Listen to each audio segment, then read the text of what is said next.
Sobat BSCD dimanapun berada. Sebelum memulai aktivitas kita pada pagi hari ini, marilah kita bersama-sama untuk membaca dan merenungkan firman Tuhan. Saya Vikaris Rani Kristina Navensi akan membawa kita ke dalam renungan yang diambil dari 1 Raja-Raja pasal 3 ayat yang ke-28 yang berbunyi demikian. Ketika seluruh orang Israel mendengar keputusan hukum yang diberikan raja, maka takutlah mereka kepada raja, sebab mereka melihat bahwa hikmat daripada Allah ada dalam hatinya untuk melakukan keadilan. Ada suatu ungkapan perintah yang diungkapkan oleh Salomo. Penggal anak itu menjadi dua. Perintah Salomo ini terkesan sangat bengis dan kejam. Karena bagaimana mungkin seorang raja memerintahkan anak buahnya untuk membunuh seorang bayi. Namun ketika kita melihat permasalahan yang dihadapi oleh Salomo, ini adalah permasalahan yang pelik, yaitu bagaimana menemukan ibu yang asli dari antara dua ibu yang mengaku ibu kandung dari satu bayi. Kedua ibu ini adalah perempuan sundal. Itu berarti mereka mewakili kelompok masyarakat yang paling rendah, sehingga mereka adalah orang yang sering kali diremehkan dan tidak dianggap. Bahkan keadilan pun jauh daripada hidup mereka. Namun ketika mereka menghadap kepada Salomo, mereka mendapatkan keadilan. Upaya untuk menyelesaikan perselisihan yang dilakukan oleh Salomo ini terkesan sangat unik. Dan hal ini juga menjadi contoh yang nyata dari hikmat yang ia miliki. Bahkan melalui keputusan bijaksana ini, Allah menjawab permintaan Salomo untuk memiliki hati yang paham untuk menimbang perkara. Dalam hal ini, berarti hikmat daripada Allah telah dikaruniakan kepada Salomo. Hikmat. Kata hikmat sering kali diperdengarkan bagi kita. Apa itu hikmat? Apa pentingnya hikmat jika dibandingkan dengan akal budi kita? Apakah orang kecil seperti kita juga membutuhkan hikmat? Toh kita tidak memimpin suatu bangsa sebesar bangsa Israel. Namun dengan atau tanpa kita sadari, setiap langkah yang kita ambil hingga saat ini merupakan bukti dari baiknya Tuhan kepada kita. Dia menuntun dan membimbing kita dalam mengambil setiap keputusan.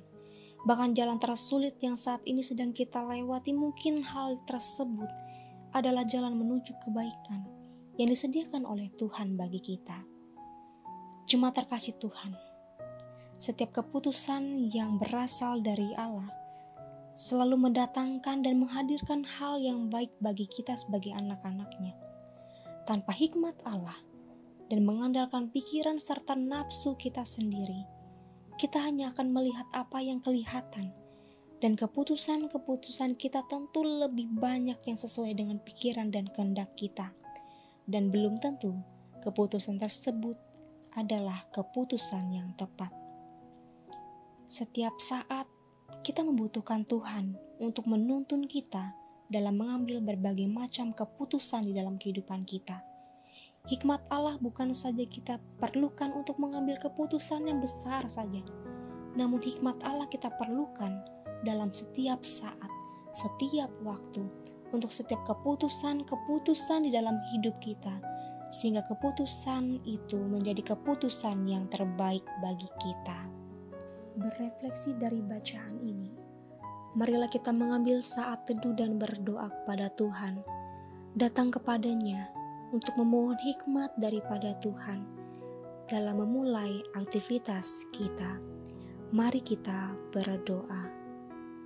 Puji dan syukur serta hormat kemuliaan senantiasa kami naikkan kepadamu ya Tuhan kami Yesus Kristus. Atas kasih dan kebaikan Tuhan yang kami rasakan tidak pernah berkesudahan, bahkan senantiasa baru di tiap harinya. Sehingga pada pagi hari ini Tuhan, kami masih diberikan kesempatan untuk menikmati hari baru pemberian Tuhan. Pada saat ini, di dalam keberadaan kami sebagai anak-anak Tuhan, yang masih saja sering kali terbawa arus gelombang kehidupan yang bertentangan dengan kehendak Tuhan, dalam doa kami pada saat ini ya Tuhan. Kami memohon lawatan dan campur tangan-Mu dalam kami menjalani kehidupan kami hari tiap hari. Mampukanlah dan berikanlah kami hikmat untuk benar-benar mengerti akan maksud dan panggilan yang Tuhan nyatakan bagi hidup kami. Dan ajarkan kami ya Tuhan, untuk menghitung hari-hari kami dengan bijaksana dan penuh hikmat. Sehingga kami senantiasa memperoleh hati yang penuh sukacita dan dilimpahkan karunia tambah karunia dan berkat tambah berkat yang datangnya hanya daripada Engkau. Jadikanlah kami sebagai alat di tangan-Mu dalam menyatakan kasih dan kebaikan Tuhan dengan hikmat yang datangnya daripada Engkau. Inilah seruan doa kami. Di dalam Yesus Kristus Tuhan, kami berdoa dan bersyukur. Amin.